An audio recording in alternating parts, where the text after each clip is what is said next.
everybody. Good evening. Welcome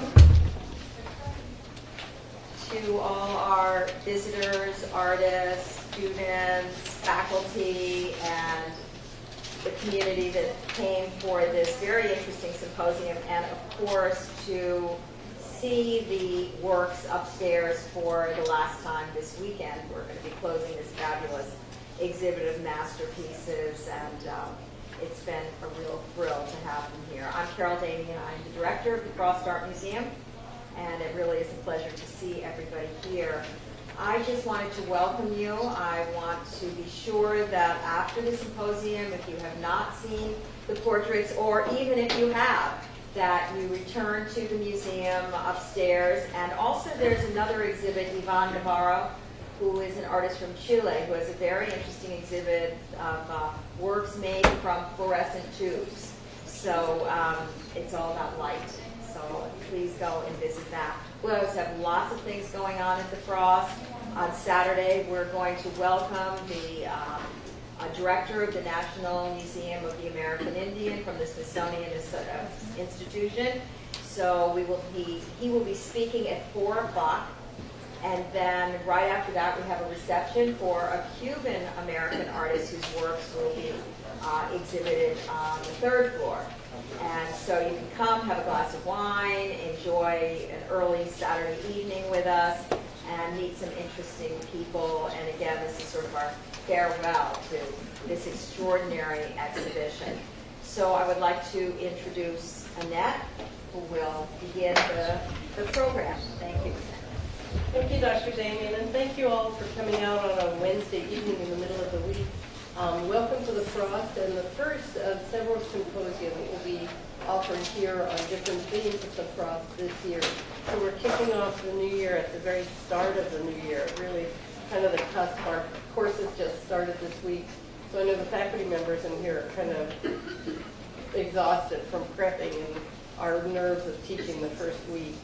This evening we have a group of speakers who are going to address themes that are woven into the remarkable exhibit, Seminole Portraits.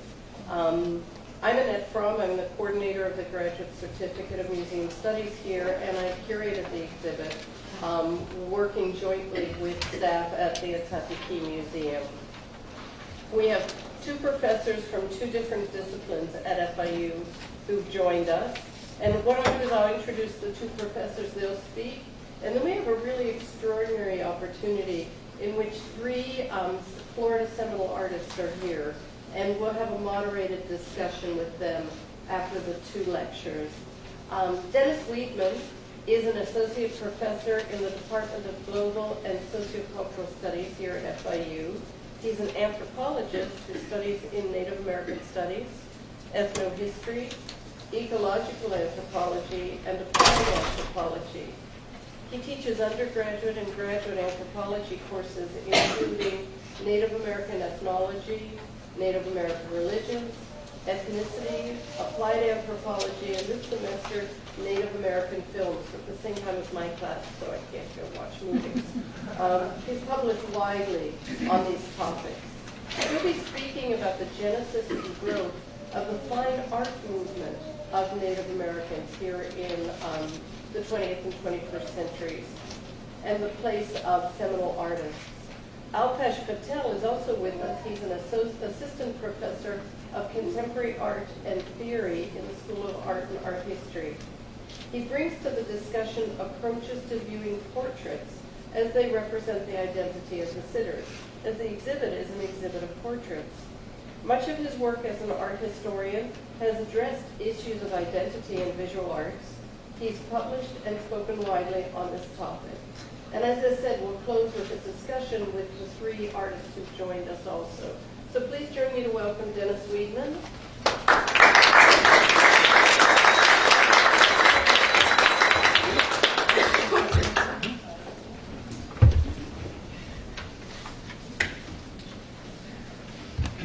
Good evening, everyone. I think that's okay. Lights in the back bothering anyone back there? See clearly? I find it an honor to be here with you tonight. This is a subject that I've been involved with for many decades, and it's an honor to be here and speak to with our Native representatives here too. So to be here on your own, be presenting this is an honor for me. And so I'm going to be speaking on Native American portraits, identity, and visual sovereignty. And Annette asked me to talk on the subject. She said, well, don't necessarily talk about the portraits that are on exhibit, but talk about Native American art portraits and the development of Native American art. So this is a grand view of Native American art. Put the perspective of the exhibit in the context, cultural context. And so my purpose is to illustrate the great time depth and historical continuity of Native art in North America from 4,000 years ago to the present. I'm going to emphasize portraits of Indians by Indians. We're going to show you some drawings, paintings, and sculptures, and highlight notable Native artists and their cultural context. I'll discuss the importance of visual sovereignty in upholding Native American identity. Sovereignty is a major issue among tribal peoples today in empowering them self-governance, control over their own properties and resources and membership. And here I'm going to talk about visual sovereignty in the sense of control of their own production of their own visual media in presenting their own images and stories to the public. And so having the power to create media for multiple audiences while defining and refining their own cultural values, symbols, and identities. So this is to introduce you to Snapping Turtle. This is a Snapping Turtle by Kevin Red Star. Kevin Red Star is a leading artist. He's been working for decades now, and he's a very mature, well-known artist from Crow Agency, Crow Tribe of Montana. And this is actually the winning portrait painting, overall painting, the winner of the President's Choice Williams Award at Gilcrease American Art Exhibition in Scale Sale in Tulsa this year. Gilcrease Museum is one of the premier museums in Tulsa, Oklahoma, in all the world, on Western art and Native American art. So Kevin Red Star is honored this year being a premier winner. So I thought I'd show that to you because this is the latest portraiture that's being presented to the public by an indigenous Native artist today. And so let's look at this a little bit more closely. My talk is to identify and to share with you how artists, Native artists produce art in empowered with visual sovereignty and what kind of elements. Is that my sound or? There's anything on there? That's not my sound. Something from upstairs. Okay. I'm trying to illustrate to you how Native artists produce art given expressing tribal beliefs and symbolism.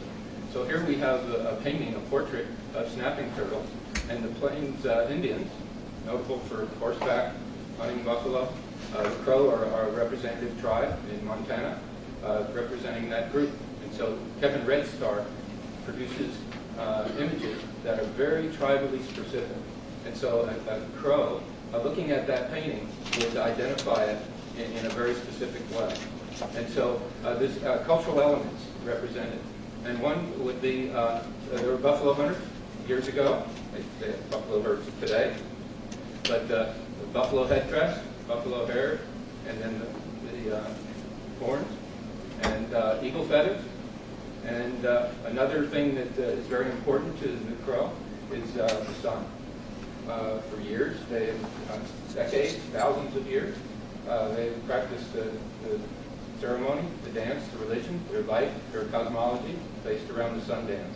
They were practitioners of the sun dance even today. And so that is a kind of an element, a cultural element that we see in portraits, paintings and sculptures by Native peoples, representing very specific nuances. So if you're a non-Indian and you don't know the cultural context, you see it as an art piece, but it's really interpreting a symbol, a set of beliefs, and also a whole narrative and story about that. It's another form of storytelling. And it produces individual identities in that individuals who are Crow identify with the paintings, and it carries on a cultural message and shares with the children, and so it becomes identified as an identity of the culture of the Crow. Kevin Red Star has been doing this a number of years. His paintings are classic. There's some that portray pure Crow identity. So this is Sweet Corn Woman, another painting, which is one of his most recent paintings. and I'll talk about her in a moment, but that's a typical Crow. Someone who is our Seminole people here today, looking at that, you most likely will be able to identify it very specifically to Crow, just because of the things she's wearing. The red and black, red and blue broadcloth dress with elk teeth and a beaded belt, very Crow. So Crow Fair, where each year they dance and they celebrate with this Crow identity. So this kind of painting is being represented very specifically for Crow ethnicity. And so Red Stark, he's a master artist and visual historian for his native Crow culture. He attended the reservation grade school, where Crow students were denied association with their language, religion, and cultural heritage. Through the process of federal government, U.S. federal government, through schools and missionaries, they started placing, capturing, warfare, extinction of Native peoples. Part of the reservation system was to educate Native peoples. They instituted a kind of schools which then left out the Native culture. So Red Star was brought up in that kind of school where they were denied association with language, religion, and cultural heritage. But then he was admitted to the newly established Institute of American Indian Arts in Santa Fe, New Mexico in 1972. That's the leading school now to teach Native American artists. It's the premier school. He was one of the first students. And there he was encouraged to explore his history and culture through modern art techniques. He works primarily in acrylic, ink, and collage. And so there's over 566 tribes in the United States recognized by the U.S. government. It's 5.2 million people, it's at 1.7% of the U.S. population. And through this history of Europeans coming to this continent and exploration, taking of resources, dispersal of Native peoples to the west, the Crow and the Seminole, where the federal government was forced assimilation, trying to make them non-Indian, make them like Europeans. And so it's now in a period of self-governance, and sovereignty is the word, where Native people since the 1930s are now empowered to govern themselves, govern their own resources, and their own membership, and much more empowerment these days. And so there's a great diversity of cultures and art forms throughout all these 566 tribal governments recognized by the federal government. But it's all over North America, wherever they were, in different environments and resources, there were different forms of media, different kinds of things that could be pulled together to create art. And so they produce art with distinct symbols made from the resources in their particular environment. And here we have Gina dolls made from cottonwood trees. We have a bellicule of masks made from cedar trees. We have sand paintings of the Navajo made from sand and mineral put on the ground. And then after the ceremony and the production of it, it's then dispersed back to the ground. And then the Inuit, all the way up on the north Arctic, produced from bone and antler. This is a whale bone. So there's a great diversity of art forms. So where does portraiture and drawings all come in? I'm going to show you the transition from traditional ancient culture to more present. And so the ancient portraits, the oldest ones, some of the oldest ones, are found at Poverty Point in Louisiana. These are human figures. They're hand-molded clay and then fired. So you can see the human figures here. These are dated 4,000 years ago, 3,350. This is not only just a small little town, this is actually a city. It's 3/4 of a mile in diameter. These mounds, the homes are on the mounds. It's around a circle and a pole in the center. And this mound here is in the shape of a bird, and it's 72 feet tall. This is 4,000 years ago, comparable with any of the other pyramids in the world. And so the cultural themes that we can see that's represented here in this very early time of development and humans living here, Native peoples, the cultural theme is a circle. This was once a full circle. It's eroded from the river. And the bird. The emphasis of the bird is going to be repetitive, continue on to the present. And so here's 2,500 years ago, the woodland era. This is a pipestone, carved pipestone. Pipestone is a soft kind of sandstone found in the Minnesota area, and it was traded widely.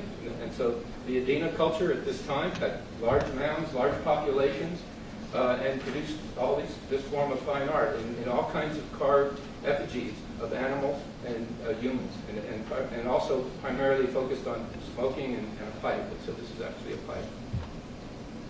And then 1,500 years ago to 550 years ago, we then have the Mississippian era. And this is a grand time for Native North Americans. Population increases. This is the Spiral Mound in eastern Oklahoma. The largest collection of art for Native Americans for the Mississippian period was found here. Here you can see a carved bauxite, 10 inches tall human figure. And then here's the engraved shells. This is a whelk shell that's collected along the Gulf of Mexico, and this is very big. You know, these, we don't find these anymore. They're little tiny shells. All the big ones have been harvested. But you can see the lines that were drawn on there, and this is all engraved in size on the shell.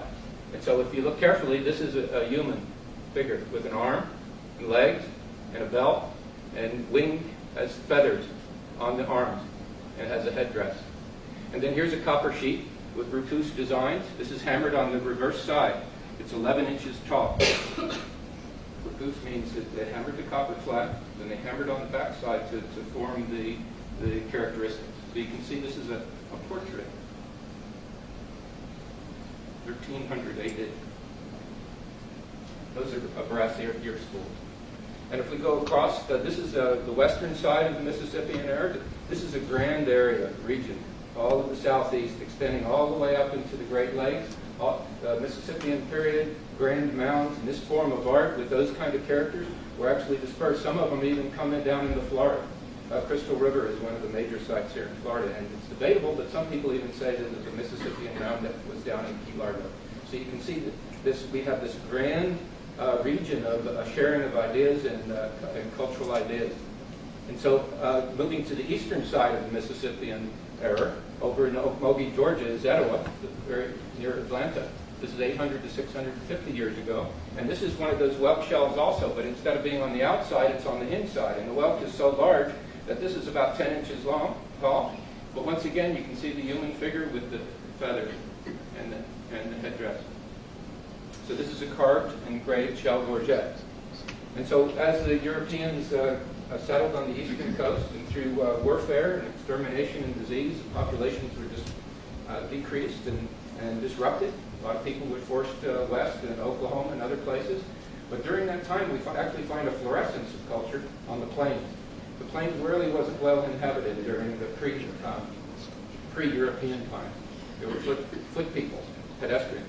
But then we get the horse reintroduced by the Spanish. So once the horse was introduced, all the peoples who lived around the plains, bands, clans, would move out on the plains to hunt the buffalo. So the Crow is that story. The Crow were actually, they're probably even related back to Hopewellian people, agriculturalists, but they moved out onto the plains. And so they brought those cultural traditions with them. But that's a very mobile society. All the things that they had they could break very easily. So pottery, things like that, things that were heavy they didn't carry with them. It's their clothing, it's their tents, it's their shields made out of buffalo, which they then transform their art to. And so this is a shield with a human figure. They painted on teepees. And so what I'm going to talk about here is because of this transition of pictorial art on the plains is so clear and related to this topic of portrait. So I'm going to show you a transition from this Kiowa buffalo painting all the way up into the present now. All right. And so this is a pictorial annual calendar of the Kiowa depicting 1833 to 1892, painted on buffalo hide. This is a communal effort. It wasn't done by any one individual. It was done by a group. And each year they painted another image on there in order to identify what the year was. It was a way for them to remember and to remember their stories and translate back to the current people what things were happening in the past. So every year is represented by a figure related to a story or a narrative. And so once the Kiowa and the Plains Indians were forced on the reservations in Oklahoma, many of the Kiowa resisted that, and some of them died because they just didn't want to do that.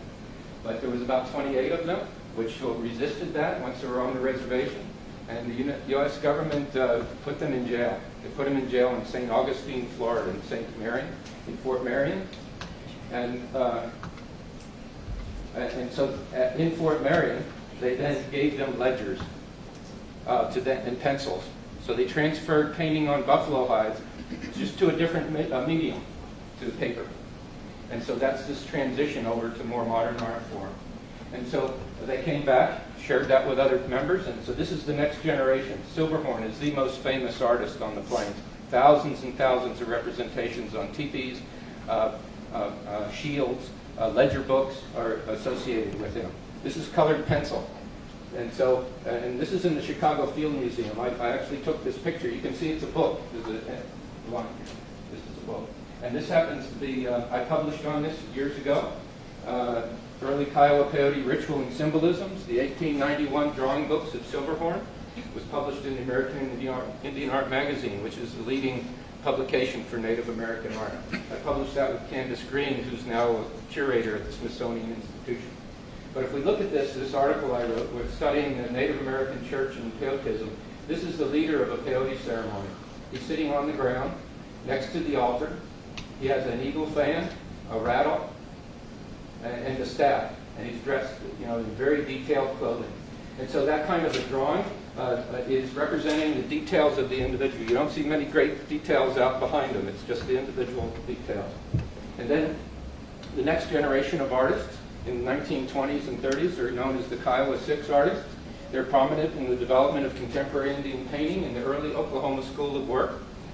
These are their names: Spencer Asad, James Kia, Jack Hokia, Steve Moto, Lois Smokey, and Monroe Soki. This is a watercolor applied with stencils by Stephen Moto. He is actually the grandnephew of Silverhorn, direct kin relationship in the artistic tradition. All of these people studied at the University of Oklahoma in the late 1920s. Professor Oscar Jacobson promoted their work through international exhibitions in Europe and a limited edition portfolio. Jacobson made Native American art internationally famous, notable, and collectible. That then produced more people wanting to buy Native American art. And so even here with Stephen Mokoff's painting in 1921, you can see not too much concern with the background, focusing on the portrait and the detailed cultural emphasis on the outfits. And each one of these items is very, very specific Kiowa. Even the little silverware pendants that are hanging from the hair is Kiowa silverware. So a Kiowa would definitely just look at that and know it's very tribally identifiable. And so another Saya Spencer, this is one of his paintings. I thought I'd give you a big picture so you could see a little more detail. And so this is Saya. This is a self-portrait, 1929. So this is a watercolor applied with stencils. And so you can see that they're focused on activities and stories and portraits of individuals, not necessarily named individuals, but representative individuals. And once again, we have dance. It's a great performance and art form for Native people. The Kiowa, Comanche, and Apache of the Southern Plains are notable for starting the intertribal powwows. And the fancy dance, feather dance, shawl dance, all that we see of contemporary Indian culture for Pan-Indian. If you go to Seminole Tribal Fair, you can see usually representatives there from this. And so you can see once again that the feathers on the arm, there's a bustle in the back, bells. This is intertribal powwow outfit. And so in the 1950s to the 80s, one of the more famous Native artists is Woody Trumbo, Potawatomi from Oklahoma. This is a picture of him in his drawing studio. As a teenager, he attended Chilocco Indian boarding school in western Oklahoma. And so a boarding school is where they take the children out from their family, from wherever they may be, and put them into school for 9 months out of the year. So this is part of the assimilation process, try to take the Indian out of the Indian. And so he experienced that. But at that time, he became friends with the Kiowa artists. And so he works in oil, egg tempera, watercolor, sculpture, stained glass, and silk screen. And so here we have his portrait of Black Owl, a Cheyenne. And this was painted in 1968. And you can see the great amount of detail that's been added here. It goes well beyond the earlier drawings that we just saw. Great attention to detail, fine lines, and even a perspective, a deep perspective. Still a representation of eagle feathers. And so Woody Trumbo became a master of silk screening, and he was able to produce multiple copies. So as the technology became available, silk screening, he could mass produce his art, and then he was able to distribute it. In this way, he maintained control of his own art, mass producing it and distributing it. So this is the empowerment I'm talking about, the visual sovereignty, where Native people are then empowered to produce their work and control their work.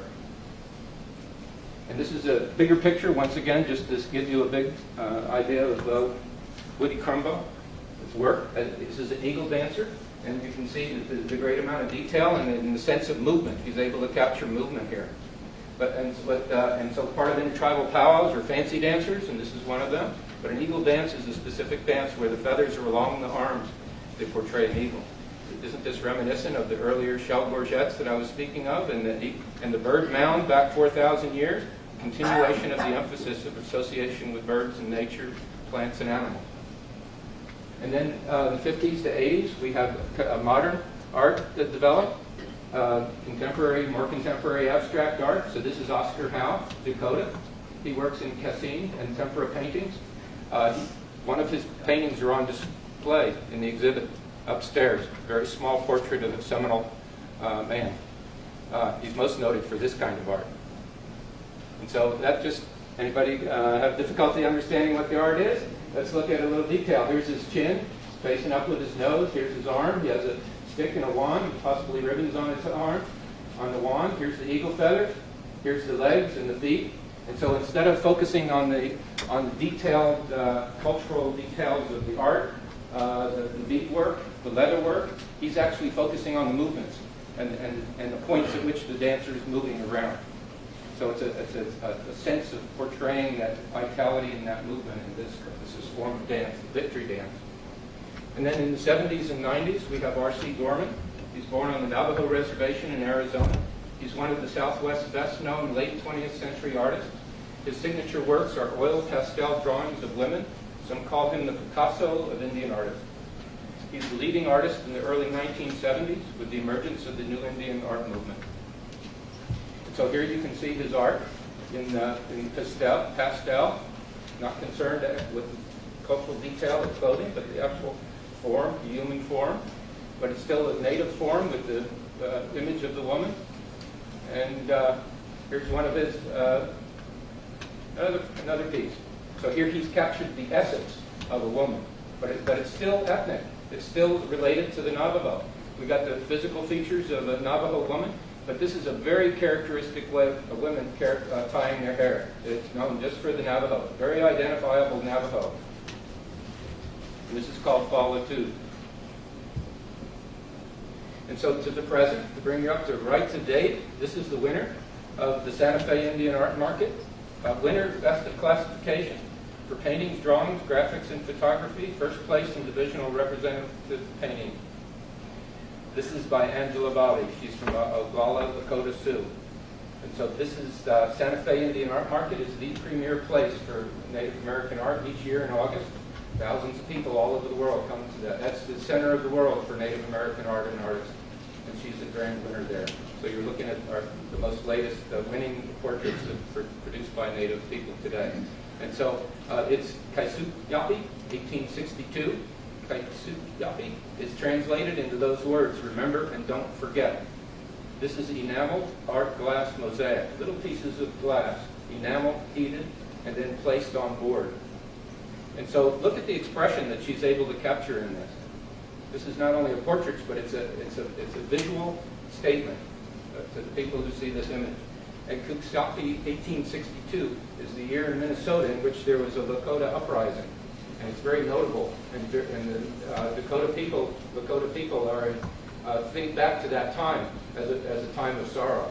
It's a time when 28 Lakota men were hung in public, the largest hanging in public of anywhere in American history.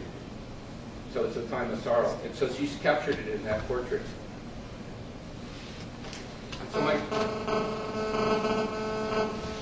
it's this close to it or something. That's a cell phone. It's a cell phone. Is the PA system is picking up cell phones. Okay.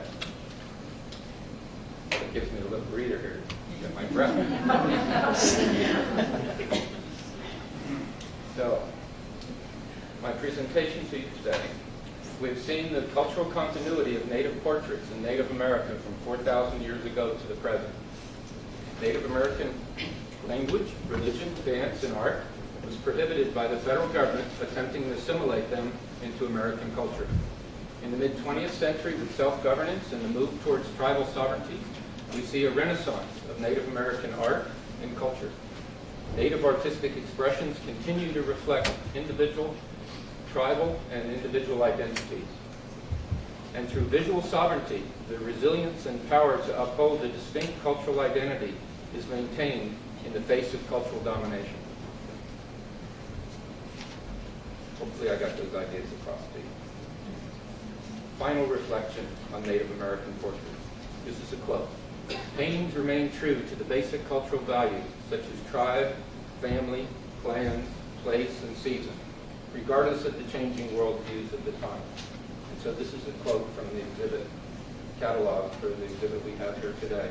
Reflections Across Time, Seminole Portraits, curated by Annette Trumbo.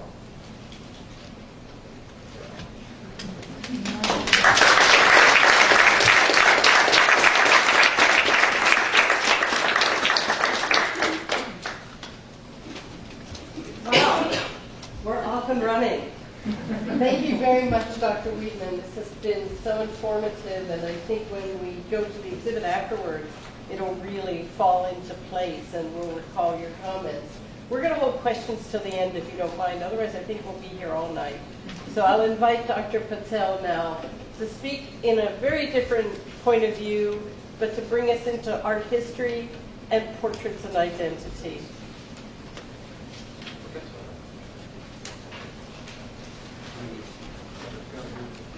Okay. And just using this to help me out. Well, first of all, thank you, Annette, for inviting me to be part of this. And it's great to have David's presentation, I think, as a foil for what I'm going to describe to you. Because it's always sort of embarrassing to say as an art historian, but it's true, that discipline has been incredibly racist, sexist, xenophobic, classist for a very long time. Nonetheless, it has a lot to show us as well. And so what I think will be interesting with what I'm going to show you is how does art history even begin to grapple or to think about what we've just seen. And it's a complex question that we clearly are not going to be able to answer today. But I think it's interesting in the way that these two presentations are going to be talking almost over each other. So hopefully we can bring this together in our discussion. I'm looking at the very special case of self-portraiture in the tradition of Western art as a way of understanding artists and how they've had different strategies, if you will, of actually being able to express themselves within the portrait itself. So a very special case of portraiture that I think is important, given, for instance, in Native American culture, especially, there has not been a lot of visibility, especially within art history, of artists that are from that genealogical tradition producing art for us to see. Material that we're seeing today in Annette's show, and I can't say how rare something like this is. We're in an era, especially in the discipline of art history again, where we're supposedly post-identity. So we're over some kind of understanding of identity. What it has meant, though, for a lot of very conservative art historians, is that that we're sort of beyond that. And I think what you'll see as we go through this talk is that we clearly are not beyond that. We have a lot to kind of think about. So to sort of start off, I'm going into a very different direction. Again, looking at sort of Western art history and self-portraiture. And I want to start by looking at self-portraits as a way of status building, as an artistic signature, if you will. And starting with looking at Jan van Eyck and Albrecht Dürer as very early examples of artists from the Northern European tradition, that maybe sort of the earliest ones beyond going back to sort of, for instance, Egypt, if you will, that began to really kind of interrogate how the artist can actually become part of the portrait they're looking at. This is a very sort of well-known portrait, the wedding portrait of Jan van Eyck. Is well-known primarily for the mirror in the back, within which actually the artist has made himself visible. So this is a classic example where the artist is actually making his authorship very important to one's understanding of the work in front of us. No longer can we divorce that. And again, looking at the history of art, it has been one of forms, looking at styles, colors, lines, and shapes, not authors. And so we begin to see sort of a turnaround here on some level, where we are beginning to look at an author and how that author connects with what's being actually put onto the canvas for us here. Dürer, another artist, again, a well-known artist, known for his woodblock prints. but also has done a number of different self-portraits. And a very interesting was in the sense that he begins to push the envelope a bit. Like with this particular one, he begins to take on some of the characteristics of Christ. So he's really playing with lots of different, signifiers, in which, very much include his own, as a way, again, of status building up the importance of the artist as a right of its own, if you will. So I'm going to go all the way from looking at Northern European art to something quite different. We're looking at contemporary art now, and I want to look at two particular artists, Kahinde Wiley and Kara Walker, and how they also try to status build. And they're looking at portraiture as a way of appropriating, and through that appropriation to maybe do something quite different. The artist Kahinde Wiley, just an American artist, is known for sort of inserting black subjects into forms and styles that typically do not have black subjects. And what we're looking at here is sort of the styles of the Renaissance, right? This was not an era in which we're going to see the black subject exalted in any way. And for Kahinde, he felt very much that he was very tired of seeing sort of the black male subject only being sort of seen as a criminal, for instance. Never being exalted or put in the position, again, of sort of what we saw with Duret, putting himself in the portrait, if you will. So he has a series of these portraits that came out in the early 2000s, and they're so striking for that kind of conflation again. Forms and styles that we maybe see and understand to be from a different time period, but that kind of jut against what's actually in them. This is sort of, again, the black subject in sort of everyday clothes. One of his paintings I really love, this painting Go, is one that's actually on the ceiling. And again, going back into art history, with the Renaissance period, we have a number of sort of beautiful sort of ceiling works. Again, you're drawing on that larger tradition, but inserting a subject that normally would not be there. The cameo tradition is one that is quite strong, especially in the United States in the 1800s, and going back even here to Italy in the 1500s and 1600s, the profile being almost most important. Sort of, again, a badge of honor for a lot of upper to middle class white, usually males, but also women on occasion. Kara Walker, an artist who is based here in the U.S., begins to take that kind of profile, if you will, the profile that has only, again, been for the province of sort of usually the white male subject, and taken it into a different direction. So she constantly, through her entire oeuvre of work since the early 90s, only looks at profiles and brings out an uglier kind of aspect of that profile. Sort of when we think of the United States and these sort of cameos that might have been done around the 1800s, what was sort of happening, around those profiles, bringing out sort of the ugliness of colonialism. Here's a really classic example of Verne, sort of an image of self-immolation. And I think what is really nice about this is that it brings up a very interesting question. A question that a post-colonial by the name of Guy Spivak said was, sort of, can the subaltern speak? This is the title of a very well-known essay that she's done. And the idea behind this article is, how do we understand that subject that has never been given a voice, or a voice that is always muffled over time? We really can't, right? So this begins to become the issue, I think, with Native American art we're looking at.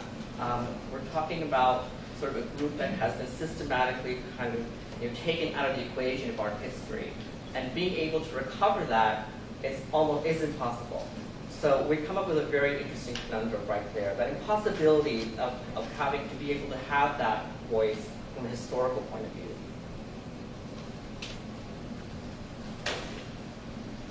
A couple more works of Walker's that are very striking for what they show and don't show. That is, again, there are these profiles, simplistic on some level. The subject matter begins to become much more complex. Thinking about authorships and portraits, what's also very, I think, interesting to point out is Kara Walker is an artist who identifies as an African American. She is married to someone who's identified as white, and that relationship sometimes is used as a way to understand the meaning of the work. So that is often being used as a way to kind of denigrate the work, to take away from what's happening, to bring out the complexity again of how authorship can play into our understanding of the work and how different details, when they come to light, can kind of shift or change what we're maybe looking at, for the better or worse. In this particular case, I would imagine for the worse.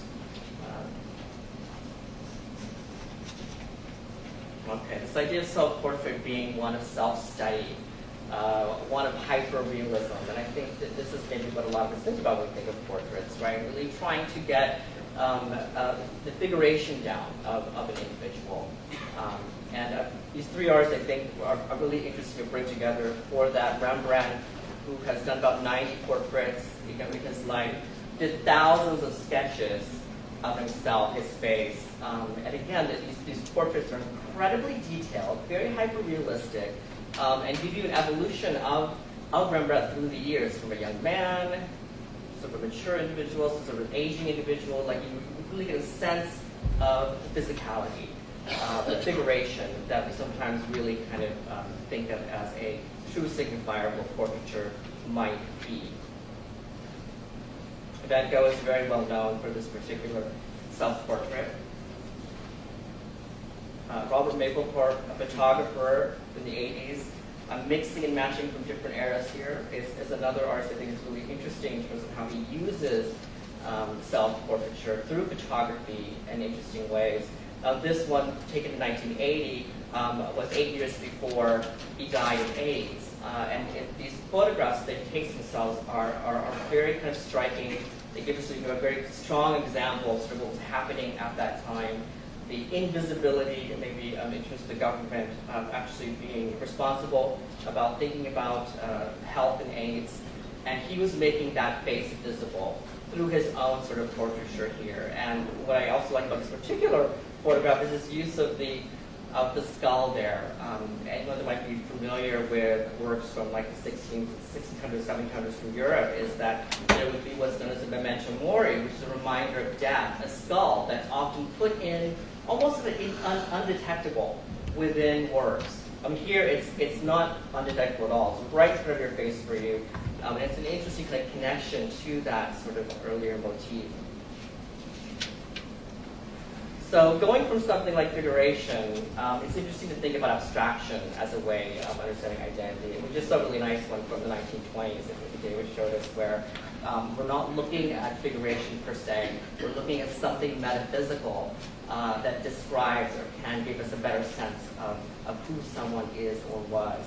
And a couple of examples that I think are easy ones to give definitely are the works of Mark Rothko. Anyone who has seen his work or in a room where his works are, they definitely sort of emit some kind of, again, metaphysical quality that they kind of connect on an emotional level for us and maybe give us a different understanding of identity, and Rothko's perhaps identity as someone who eventually killed himself with suicide. These kind of, a lot of his works that begin to feel very sort of morose, perhaps, can be read as a type of self-portraiture, if you will.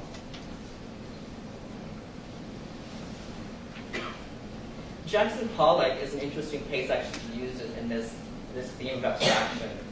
Well-known artist from the 50s in the U.S., kind of the poster boy for abstract expressionism, but largely in the history of art he's known for what he's doing on the canvas, for the paint that he puts there for us to see, not really his own body, even though the way in which he worked was often having to put a canvas on the floor and to actually physically be in the work and dripping paint into it. So this is, I feel like his work can be thought of as a very sort of embodied idea of abstraction, rather than just kind of a formalist way of looking at the work. It's generally how art history looks at it. They don't necessarily look at it as performative, as being maybe something connected to performance art. They bring it to a different realm that's connected only to what you're seeing on the canvas. Felix Gonzalez-Torres, another contemporary artist, brilliant for how he uses minimal kind of aesthetics to bring across very complex socio-cultural kind of issues. And for him, it really, again, like with Mapplethorpe, was looking at issues of sexuality and AIDS. This particular billboard, I think it's really interesting. He had this very intimate kind of photograph here right, of a bedroom with two pillows with sort of a indentations indicating where two heads probably were. You have this very sort of intimate photograph in a very public setting. This was sort of in New York City. They actually redid these last year through the Wheaton Museum of Art. But you had these kind of billboards all around the city, bringing something quite intimate and private into the public, a signifier of sort of his connection to his partner who had just died of AIDS. These kind of gestures, though, aren't really rooted necessarily in figuration for him. They're more conceptual. They have a lighter touch for us. Agnes Marvin is an artist who's recently being reread through the lens of identity and figuration. Though her work has mostly been known for being abstract, this is a really classic example of her use of the grid. This is what she has been doing before she passed away since the 1950s, really working with this quite simple kind of format, the grid, and taking it to a different place. And I think these are types of works that are difficult to experience on a slide, but they're ones when you see in person that they exist in space. You kind of have to go closer to them and to the back, and through that, you have a very different understanding of what the work is. It exists in space more so than it does in sort of a flat plane for us. An artist historian by the name of Jonathan Katz recently has been interested in thinking about how we can look at this work through the lens of identity, which again might feel quite difficult to do. But he feels like he has a pretty good idea, and I really like his arguments. Martin is known very much for being interested in sort of Zen identity. And sort of Zen as a concept, as an aesthetic, is very much a non-Western idea of identity. It's not one that is kind of pitched and specific. It's much more sort of abstract, neither here nor there. And her works maybe can be thought of as expressions of Zen. But for Martin, for Jonathan Katz, he also says that maybe this was a way for her also to be talking about same-sex sexuality, or being a woman who's in a relationship with a woman. That aspect of like the work often doesn't get brought up in again, the history of art. But Katz wants to recover that, maybe think about how this is a very complex expression of identity, one that cannot be so quickly kind of contained as queer, or we're talking about Native Americanness, that it's difficult to kind of pin it down. And this is a very a nice example of that happening through abstraction. I'll stop after this, but it's just fun kind of really looking at the number of different ways artists in sort of the Western tradition, if you will, have been looking at using portraiture in very complex ways. I'm going to look at a couple of these artists who really kind of rework specifically race and gender through their work. This is a drawing by the artist Adrian Piper, a light-skinned African-American woman who was tired of being misidentified as being white in public. She was never kind of seen as being black. And her work for many years has been about really kind of actually making that a very kind of important and something that's front and center. So this particular drawing is so emphatic in that way, where she gains a self-portrait, exaggerating my Negroid features. She wants to exaggerate so much that you cannot mistake her for who she is, her genealogy, if you will. Rene Costa's photography, and also kind of taps into the way Black women have been treated in the history of art. And I'm thinking with the Hottentot, it really is a reference to the World Fairs, and in a particular individual that was kind of thought of to be a Venus, and a signifier for a whole country, if you will. So here Rene Costa is taking that on and again exaggerating what might have been those aspects, sexualized aspects of this person that were so of interest to those colonials that were using the Hottentot. Cindy Sherman, another photographer, and more often than not, really since 1950s, photography has been the medium. And now with our cell phones, we can take any picture all the time. It becomes a very, very interesting way of kind of thinking about identity, much more so maybe so in these photographs. But here, these first kind of works that Cindy was doing, again, they're works that when we look at them, we feel like we might know where that image is from. that we've seen this image in a movie perhaps, and she's kind of capitalizing on these. These are like female types, if you will, that she has seen in movies, and she's turning them into film stills, but they're actually not film stills at all, right? They're staged photographs. But again, who is Cindy?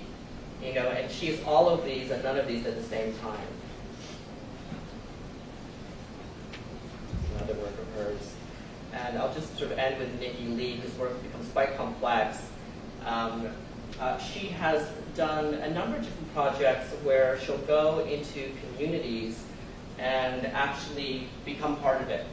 So she has gone into a community of Upper East Side sort of society women and become part of that community, lived in it and become part of it, and has taken photographs as documentation of being in it, if you will.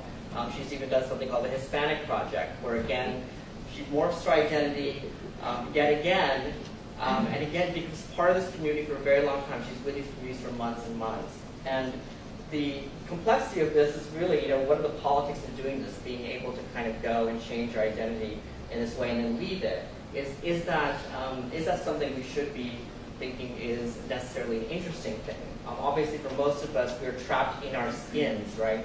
We cannot escape. Adrienne Piper cannot escape the way she is normally or generally configured. So this brings up kind of complex issues here, where Nikki is playing, kind of doing this. But is that sort of idea a productive one for us to say that we can become anything, if you will? So I could just stop here, and I think what I'm really interested in, because again, like this exhibition, it's like the tip of the iceberg. There's a lot more to explore for sure, and within at least the history of art, again, as I mentioned earlier, we're in this phase where identities become less important. An exhibition like we saw upstairs would not normally be in a fine art museum, and that distinction is important, I think, in terms of how these works are consumed and understood. And actually even the different kind of disciplines that we're coming from today with David and I. And maybe that's a good place to actually stop for us as we move forward. Wow.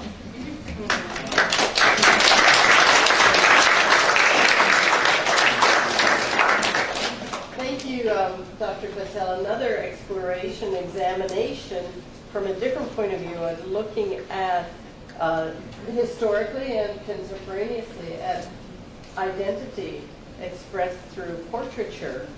I'd like to invite our three other guests up to the table and put some lights on the subject. Yay, come on, gentlemen. And have a guided discussion to delve now into our specificity and our local expression of Florida Seminole artists. And we have three speakers. Elgin Jumper, who'll be back here in a second, is a member of the Seminole tribe of Florida, as well as a member of the Otter clan. He was born in Fort Lauderdale and raised on the Hollywood Seminole, Florida Indian Reservation in Hollywood, Florida. He remembers constantly drawing with pen and pencil in his youth, and he studied with another Seminole artist, with Jimmy Osceola, and Florida artist Guy Labrie. He's currently studying traditional art and sculpting techniques with Nilda Comas at the Legacy Art Studio in Fort Lauderdale. Leroy Henaheo Osceola is next to me, is a member of the Otter clan, as well as councilman representative of the Everglades Miccosukee tribe of the Seminole Nation, a sovereign nation in the U.S. Henaheo was born in 1958 and raised in the Everglades in a traditional Miccosukee Seminole village. He's a self-taught artist, developing his own unique style without influence of structured classes.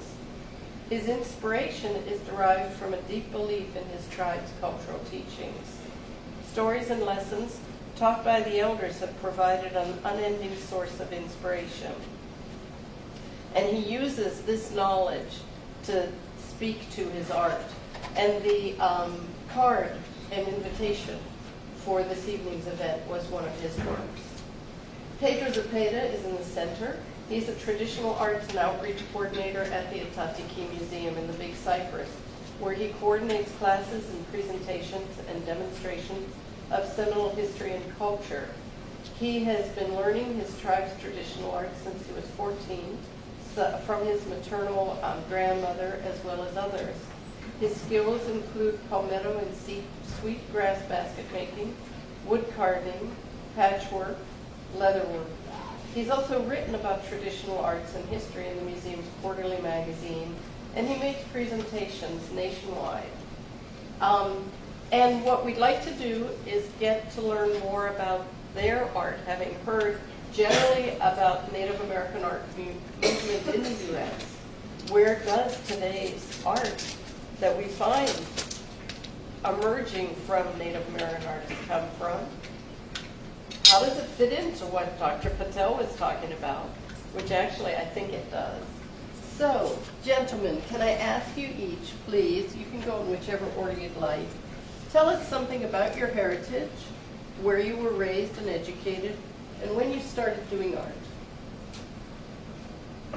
For myself, my father used to paint and just, I guess what you would call dabble. So as a little boy, I used to watch him, and that's where I got the idea to start drawing and stuff like that. That's how I started with pencils.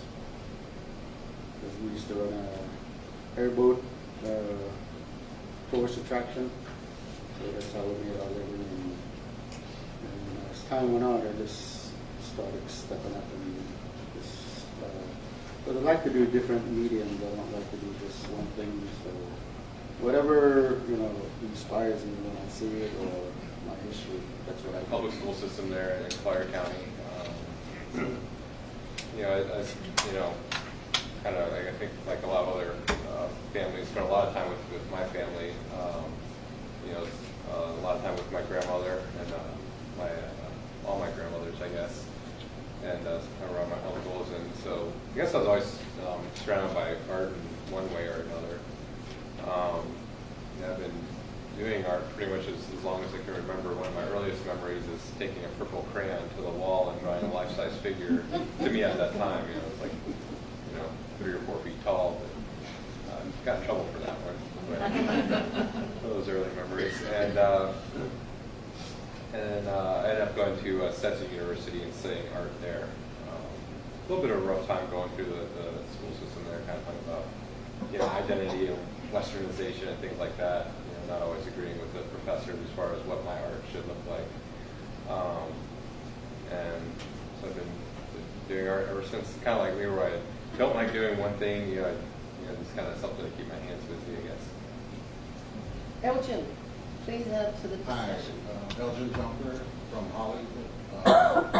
Born in Fort Lauderdale.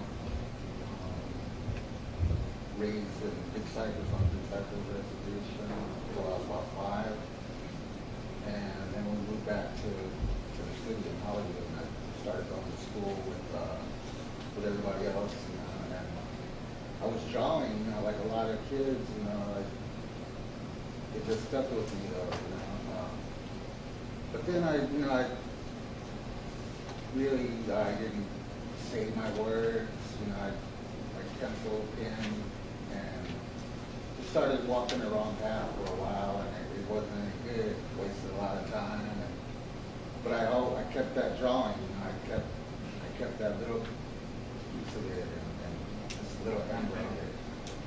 And later on, I decided I wanted to further that drawing and get into painting.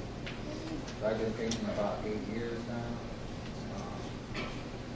Started with acrylic, but I had been messing around with watercolor and tempera and acrylic, but not really staying with it.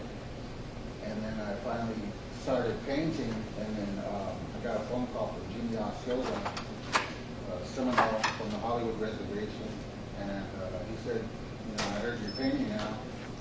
Let's go out and paint. Let's do some painting. And just took it upon himself to teach me how to paint.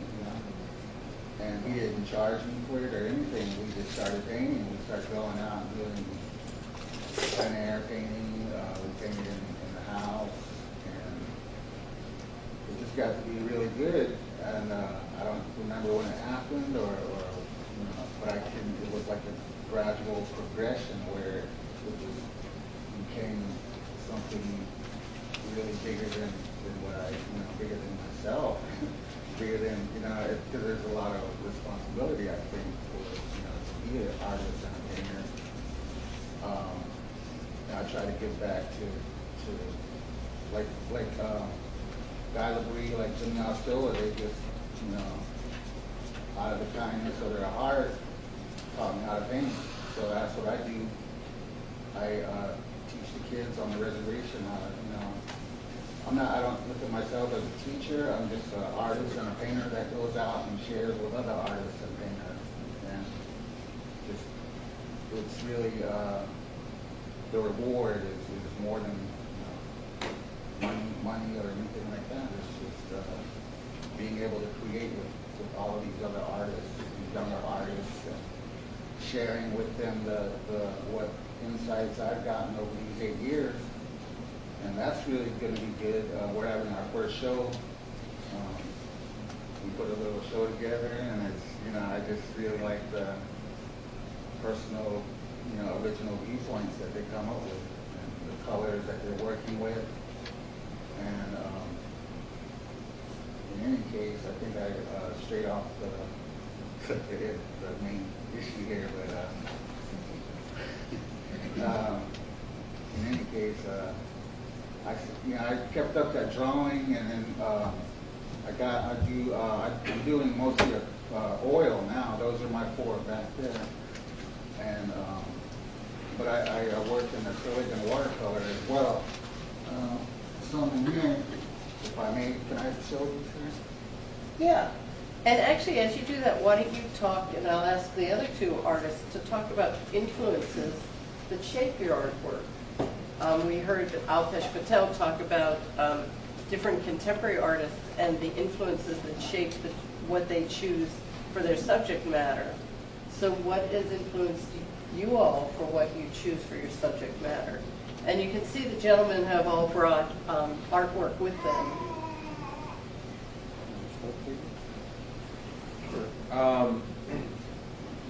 Yeah, it's my influences have varied over the years. You know, definitely all the traditional arts I do. You know, a lot of influence came from my grandmother, to be my step grandfather, I guess, and you know, just showing me, you know, all those different things about traditional arts and the knowledge that goes with them. You know, Aldrin, you know, mentioned something about kind of responsibility as an artist, and you know, I know at least for me, I kind of feel that way, especially about the traditional arts. You know, the kind of responsibility of you know, showing it to somebody else, not taking it with me, I guess. And you know, because at least with the traditional arts, I view them as not really belonging to me. It, you know, belongs to the tribe. So it's my responsibility to share what I've learned, at least, with whoever's willing to learn it, which sometimes isn't as easy to find those people as you would think. Yeah, and then then there's the kind of fine art side of myself as well, where you know, I do, you know, drawing and painting, and ceramic sculpture, and you know, I still like to have all those traditional themes, but many times I'll do more abstract things with that type of art. Didn't bring the sculpture because the one I have right now are like 3 or 4 feet tall and made out of ceramics, and a little bit hard to transport, especially from the parking garage. So I brought things that were light and easy to carry. So I guess that's kind of what's influenced my artwork. For me, I'm really influenced by the whole art history, you know, all the way back to cave paintings, you know, paint the horses on top of the caves, you know, and I paint horses today, you know, and I really like Delacroix horses, you know, the western kind of Remington, you know, his horses, and it's just, to me, it communicates like a freedom, you know, the horses, you know, wild horses. And, all through history, I love wild painting right there was influenced by Vermeer. The lady standing in front of a portrait. That's from a girl reading a letter at an open window. And this, I call this Billy Bowlegs Goes to Washington. Because he did in 1852, but this particular scenario is highly doubtful that it happened, but nevertheless, there you have it. It actually came from an old photograph that I seen in the Seminole Tribune where the lady, she was actually grinding corn and looking down her stand. So I sort of adjusted it a little bit. But I had always been doing that when I was drawing. I was experimenting with time and space, moving things different, like I would make a still life, and then I would put an action, like a Seminole in action right next to it, combine the two genres. And, or I would, I remember the famous picture of John F. Kennedy Jr. and he's a little boy and his father going by in the funeral, and he's looking, I think he believes like that. And I had a little picture of myself, and I drew it right next to him, and I'm looking at him like that, sort of like two little kids, and I think the picture was taken 2 years before I was born. But I combined it just to see and to maybe create something that wasn't there before. But I wanted to show you some of the stuff I've been working on too. I do watercolor as well. This is off of Snake Road. The road right there is Snake Road. That leads to the Big Cypress Reservation. I do a lot of modern day location, landscape, and this is the watercolor off of Snake Road. And I'm also working with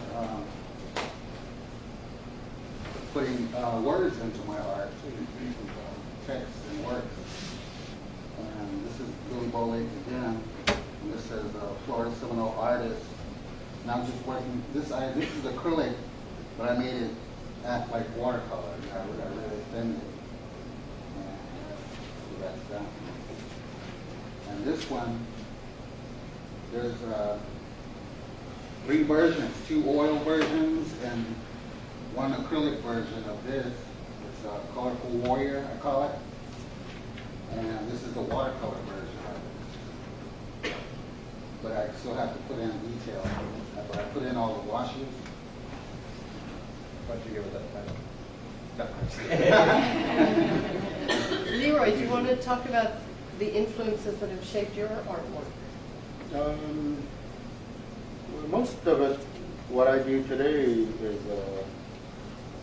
depicting, our history is based on oral. That's how it's passed down. It's not written. So, and the language and the people are dying out. So, I want to leave something that's visual. So, like your grandkid or your great-grandkid, you can tell them that you see these people and all that, and this is what they said, and it's real. So that's what I do today. But a lot of it is like Elgin's work. It's just for fun and just creating process, doing different things and stuff like that. So I do it in drawings, and I do it in jewelry and carving, large-scale carvings. I just finished one that's 13 feet tall, cypress wood. So that depicts our history, because we have, just like your history, we have history, but it's, like I said, it's oral, but like I said, it's being lost. So that's what I carve. Like up north, they call it totem poles, but I don't like to call them totem poles. I call them talking trees, because they're telling you a story. So that's basically what's influences me and what pushes me. We heard 2 scholarly presentations, one about the development and the history of fine arts emerging through Native American communities and Native Americans, and one of Western art And I wonder how each of you characterize your art and see how it fits into the world of art in general, since you all are extremely accomplished artists. Start. How do you characterize your art, and how do you feel it fits into the world of art in general? I love the traditional, I like the school of Rembrandt, that brown, that dark look, and but I also like the color too. I also want to be more contemporary, more modernist sensibilities, and in different areas too. Just experiment, and I get a lot of influence and inspiration from the southwestern tribes like John Naito, Malcolm Furlow. Their use of color. It sort of reminds me of like Van Gogh or Picasso's use of color. So that's what I get into as well. That's what I'm interested in. But I'm also interested in like Guy Legree kind of things, historical myths, legends, and that kind of stuff. With the detail that gets right down into the sawgrass, the blades of grass and everything, really taking your time on it. But then I like to really do a piece that'll take me like 5 or 6 days with brushwork you can see, color, and something that hasn't been done before. Something that hasn't been tried. And the last work on Seminole-oriented art has yet to be made, so there's going to be a lot of work. The younger artists that are coming up, the colors that they're going to use, it's going to be amazing, what we're going to see. So, I'm just glad to be involved in art, and I really want to, it's really enhance my life.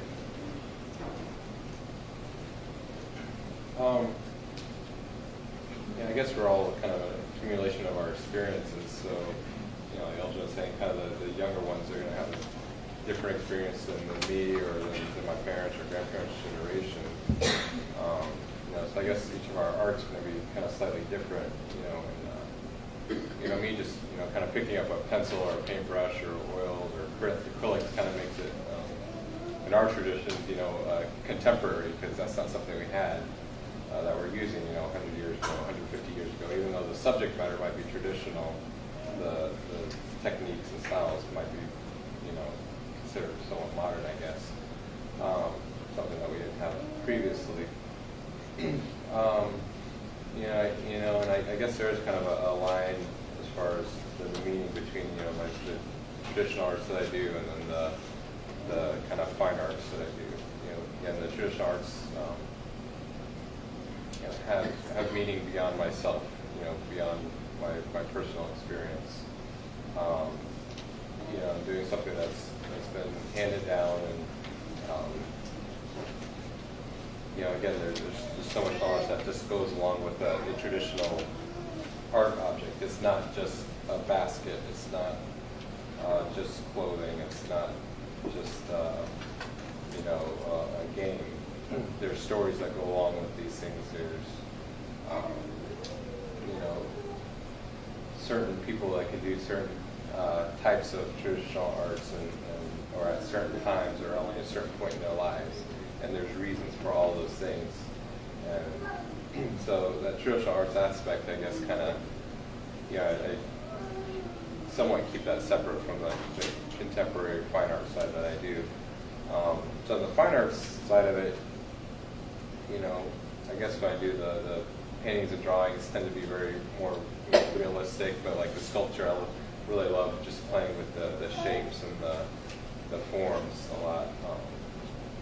So most of my sculptures are very stylized human figures, but some of them are really blocky or shaped or kind of all these different forms. Leroy, how do you characterize your art, and how do you see that it fits into the world of art in general? I guess the way I see it, people see it obviously in different ways, but the way I see it, I like to be looked at as part of historical, because like I said, you have to look at the bigger picture because we're all related, but at some point in our lives, in our grandfather's lives, the reservations were established and people were divided, and that breaks the Creator's law when you do that. So I guess I was lucky because my grandparents always stayed off the reservation and remained traditional people. So what I do, it comes from my people. So I like to be looked at that way. It's totally separate from anything else because nobody does the kind of work I do. So that's how I look at it. It's interesting, Elgin, because you were talking about the young people and what's next with Seminole art, but what's next for each of you? And we'll see, we can afterwards look at the works that they brought as well as going upstairs to the gallery. What's next for each of you? Because you each seem to really have very different personalities in your artwork and your approach to art. For myself, I live on US 41 around the Dade County, Collier County line, so I'm building my own gallery so I can be self-sustaining. But like I said, we're totally separate because we don't get all the money like you hear about from the bingo halls and all that because we're traditional people. So, because I'm looking, because I have my first grandkid, it's my grandson back there, so all my originals I don't sell, I want to leave for my family, so maybe in the future they can use it. If I can interrupt you as a sales pitch, if you go to the Hard Rock place on 441, cards by Leroy Osceola are there. I was so happy to see them. But they're beautiful, beautiful greeting cards that are works of art. Thank you. Others, what's next? Pedro, would you ever take your basketry and, like the work that we see at the Gilcrease at the Philbrook show at the Santa Fe art markup, as we call it, would we see you doing modern, contemporary forms using traditional techniques? It's crossed my mind. Kind of always like to say that we are modern by tradition. I think that's kind of what's helped our people survive through the whole period of colonialism and such as adapting to the new situations and seeing things that are more advantageous to us and using in our own way.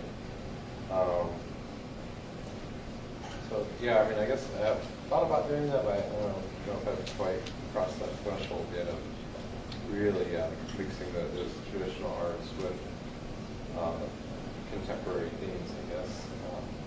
I've been seeing some artwork from other natives across the country that do that. Like in Seattle, a lot of Northwest Coast art being done in glass, and I see people take traditional basketry form, but using strips of basketball jerseys and things like that instead.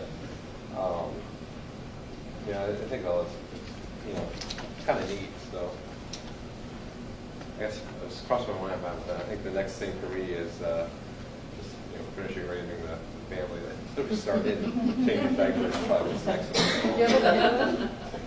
Do you have another one? Yeah, I have 2 children. Oh, yay. I remember when the first one was born.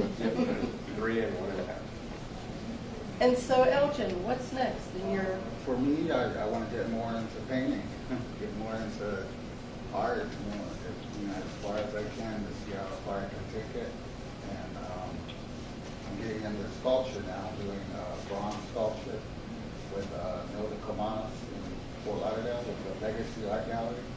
And we're working on a project to do a bronze sculpture in front of the Stranahan House on Los Olas Boulevard. And it's going to be a little life-size Seminole girl playing with a palmetto frond, and like a little playful, energetic, capture the movement, kind of sculpture.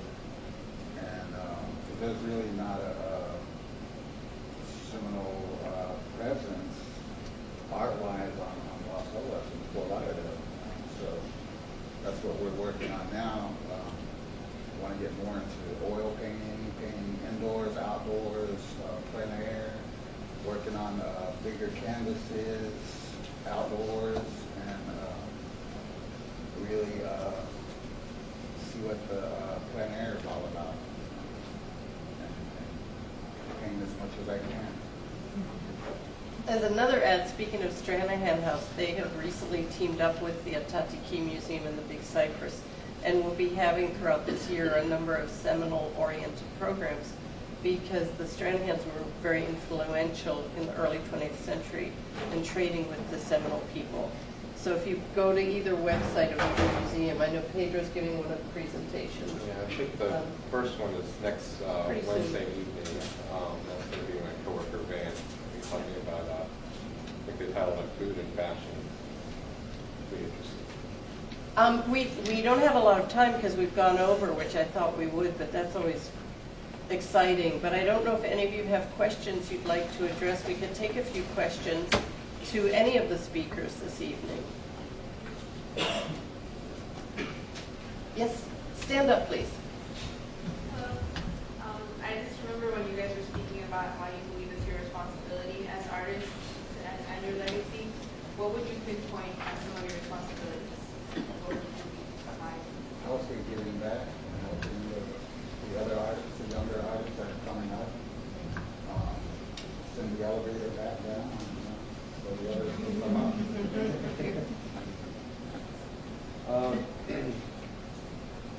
Yeah, I guess just leaving a pathway for others, and kind of I mentioned earlier about just the traditional arts and just making sure all that traditional knowledge is moving on to the next generation, and that we all keep that. As far as the modern art, just really sovereign identity, I guess that's the term. That's a big kind of Native American theme right now. Just taking control of our own image, not just being a picture on a postcard, but we're the one. We're going to be making the postcard, not somebody else or somebody making money off of our image. Sometimes it's hard to explain to people too that we might not necessarily want our image taken, for different reasons, but for some people it might be just basically just not being ripped off your own image, and that's kind of like in modern times with Facebook or Instagram and stuff like that, where everyone's kind of experiencing that now, where it's like, is it really my image anymore? Does it belong to somebody else? And so it's something we've been wrestling with since camera was invented.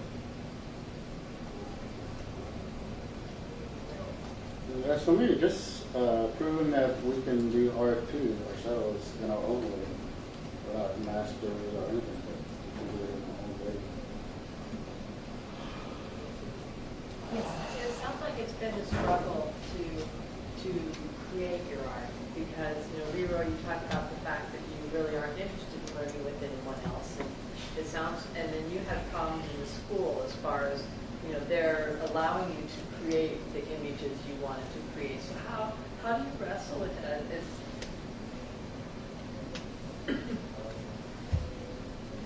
I don't know. I guess a little different than my cousin. She's going for her BFA, but I'm like, I think I'm done with that type of overseeing this. Not to stop anybody from getting that, but just with my personal experience,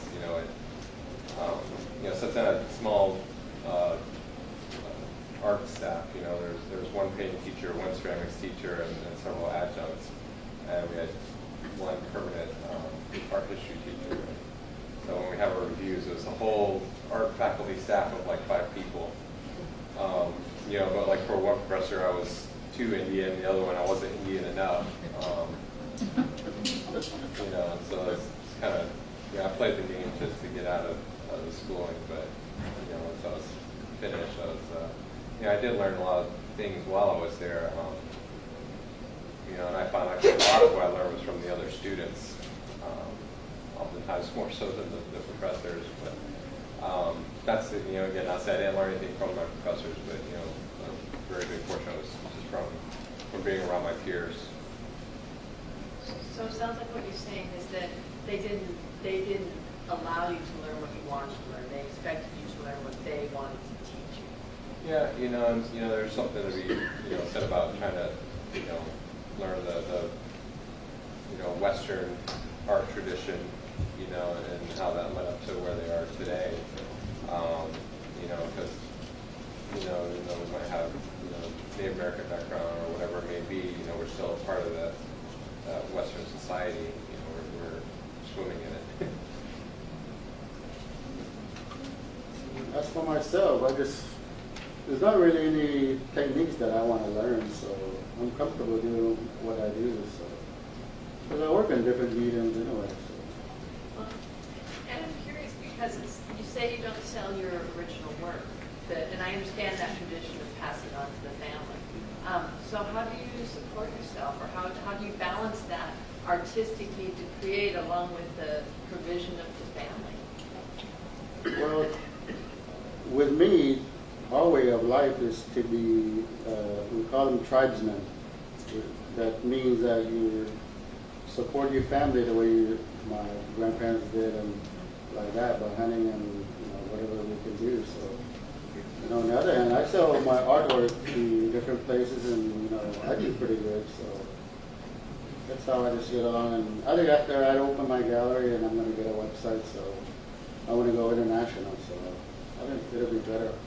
So you do sell, I'm confused then, because I thought you said you don't sell the original pieces, but you sell like lithographs or? Yeah, these are copies, Okay. reproductions. Well, I think, if you don't mind, I'm going to cut off, sorry Natalie, but the speakers will be here for a little while longer, so you can speak to them individually. It's interesting that Dr. Patel expressed that the Seminole Portraits exhibit is an unusual exhibit perhaps to have in an art museum because it's art and history expressed through fine art and through 2 centuries of fine art.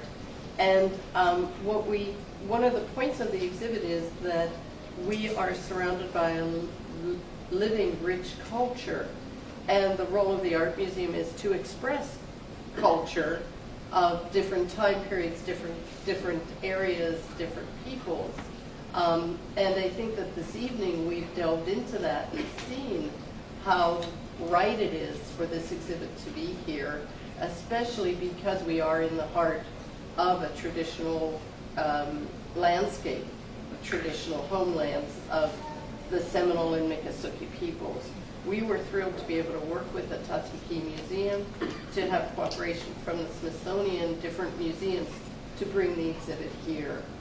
I want to thank you all for coming. I'd like to acknowledge the Florida Humanities Council who helped to fund this symposium. And you might have been attacked when you came in the door and asked to do an evaluation on our new iPads. But we also have exit evaluations that we'd like to ask you when you leave. The same crew is out there waiting for you before you get to the cookies. I'd like to, and I would really like to invite you to now look again at the Seminole Portrait exhibit. As Dr. Damien mentioned, on Saturday we have a very special opportunity through the Critics Lecture Series to welcome Kevin Gober, the director of the National Museum of American Indian. It will be at the Wartime Theater, which is right across the street, and then return here to the Frost. And carrying on with the theme of Florida history, Florida culture, on February 27th, an exhibit of the work of Eugene Savage, who worked here from the 30s through the 50s, worked very closely with the Seminole people, and tells the story of change of culture due to modernization. These paintings will be here from the Cummer Museum in Jacksonville, and will be another rare opportunity to see the Seminole people captured in visual image by an American artist, a Western artist, but one who worked closely with the Seminole people. So thank you again. If our speakers could come up, we'd like to thank them each with a copy of the catalog for spending the evening with us. And thanks to everyone.